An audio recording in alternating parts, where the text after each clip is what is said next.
How you doing? Postcards from Lowell. Yay! Friends, pals. How you doing? Welcome again. This is 2000. Oh, come on, Bill! You gotta do it right. I mean, she was supposed to, and I was supposed to come in. Oh, anyway. Postcards from Lowell. Camera. Lights. Action!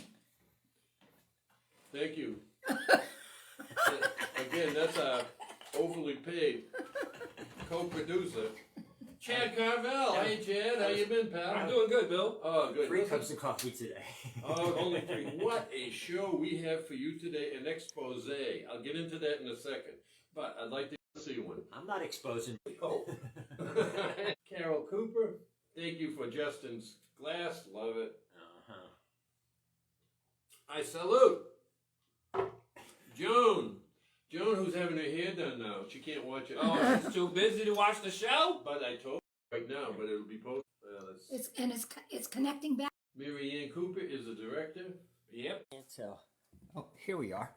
Now you got some of the back scene view. Here's the rest of the Lowell house. We're taking you through. But hold on, we got back to the station. Here we go. Back to the station. Thank you very much. Take 2. Anyway, I introduced Mary Ann, our director. Yeah. Chad Carvel, our executive, overpaid co-producer. Wow. Myself, Bill Cooper, the producer.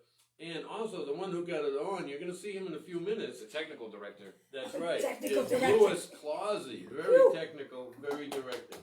Trying to get us going. And thank you, Adam Messer, for getting us on YouTube. Yeah, oh yeah. We You are don't on give him YouTube. the call letters for YouTube. Call letters. Am I giving my age away? That's WYT. On YouTube, WIT. just go to Postcards from Lowell. Yeah. And you'll hook up with it. And I just want to tell you, there's another site that was there before us called Postcards from Lowell that actually deals with Postcards. pictures of postcards from Lowell. But you'll see us up there. Anyway, and go to that. We've already got, want to binge watch it. You're almost ready. Yeah. Anyhow, so what the deal was last week, my buddy Chad and my buddy Louis were offered a swell deal. Are you going to leave out your postcard from Lowell? What do you mean? Your story about your real life story. Oh, yeah. Oh, I tell them about Suckers Market. Suckers Market. Yeah. Tell them. Well, when I was a youngin', The part you can tell. my father had for 1 year, for a short time, he decided to get a part-time job after work at a little variety store. Now, this was before there was anything heard of as a 7-Eleven. These weren't national. These were all little local mom-and-pop groceries and that. So anyway, so he got a job there working the counter, and he was the only one in the place. You know, someone come in to buy something, he'd sell it to them. And my father was like me. He got the yakking with people. He had more people there. And one day he comes home and he says, you know what? I finally decided I'm the only sane person on earth. You should see the nutcases that come in that store. And he had a nickname for all of them. I can't remember some of the nicknames, but they were funny, like Skunky Larry and, you know. Skunky Larry. Anyway, make a long story short, every night he would eat, and he would pay for it too. He took nothing for nothing.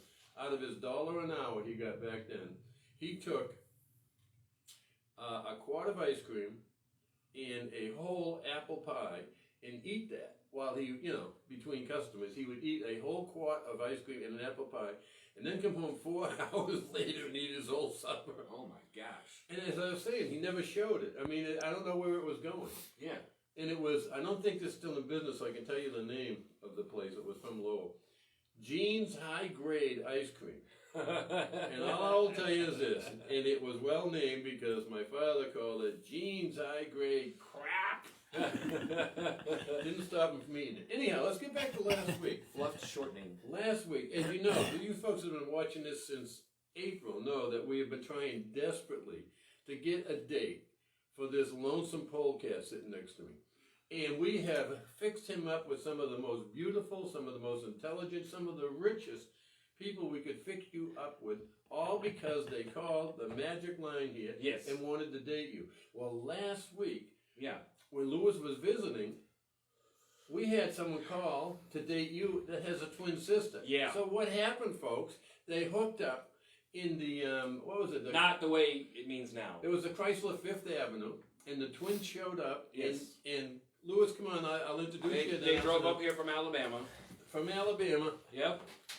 I mean, they must have literally just got off the phone with us and like Jumped in the drove car. down to, and how that Chrysler made it down here is a miracle unto itself. Well, they wouldn't call it Fifth Avenue if it wasn't a swell one. So there I am.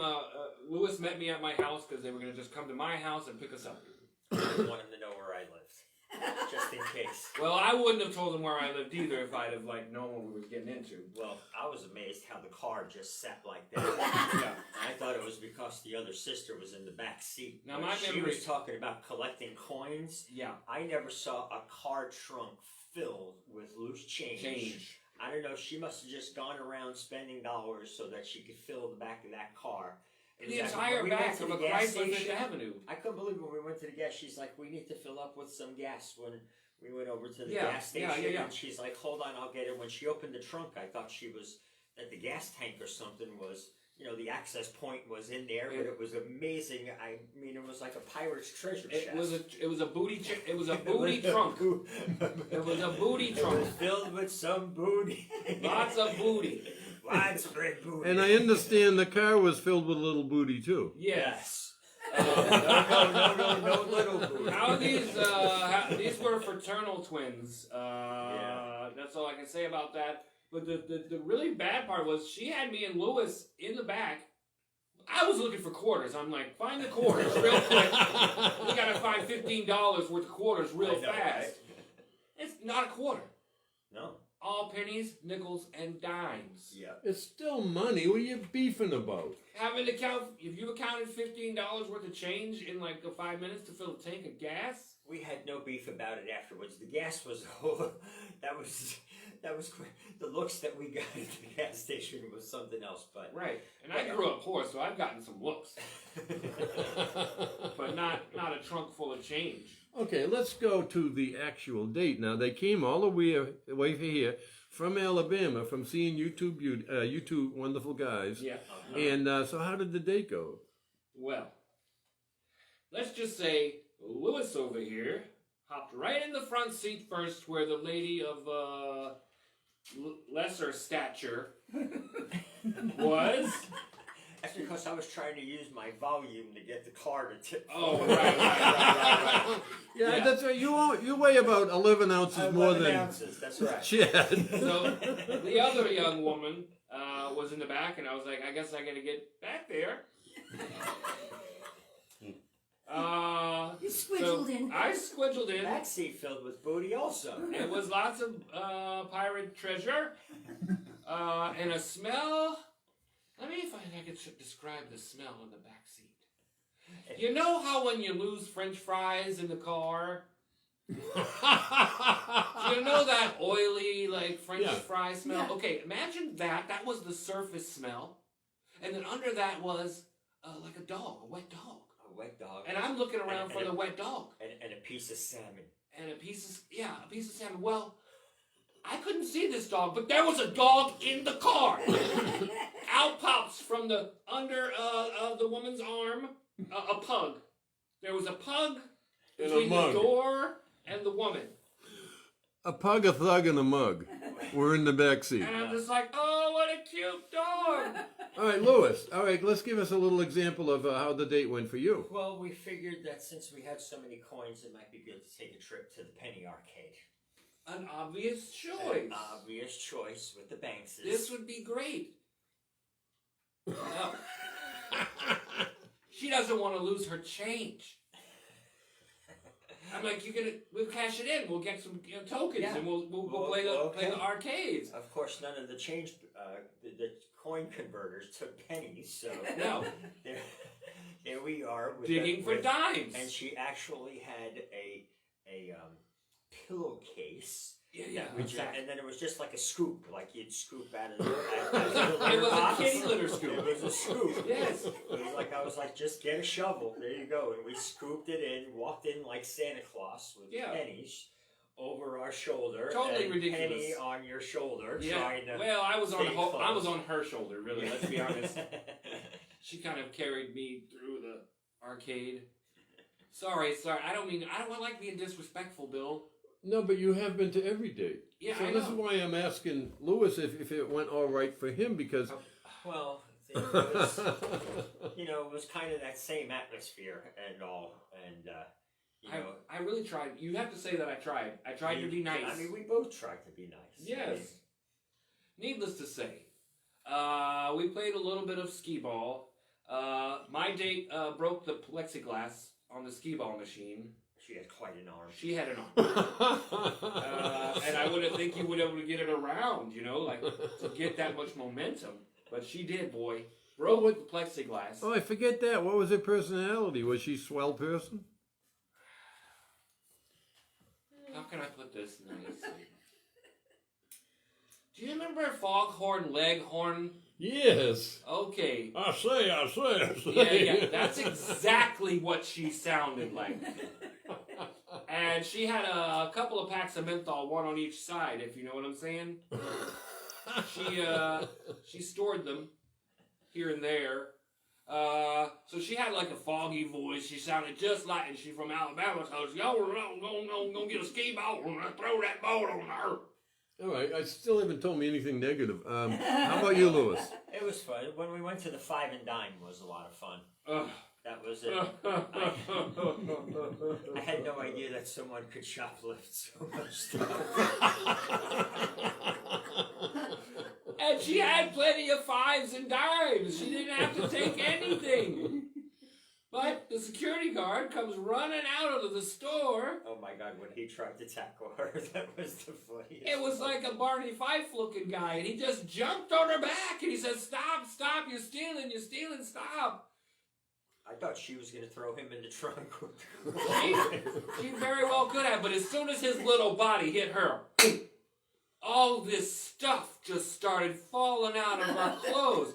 There was those little cat toys and those little erasers. Like, why would you steal a pack of erasers? Who needs that many erasers? It's the 5 and Dime store, so there's a cat toy and a dog toy, and little squeakers are hitting the ground.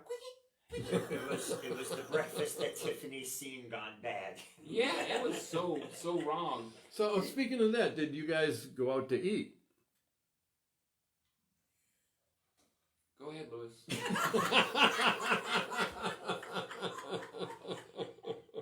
Tell them what they ordered.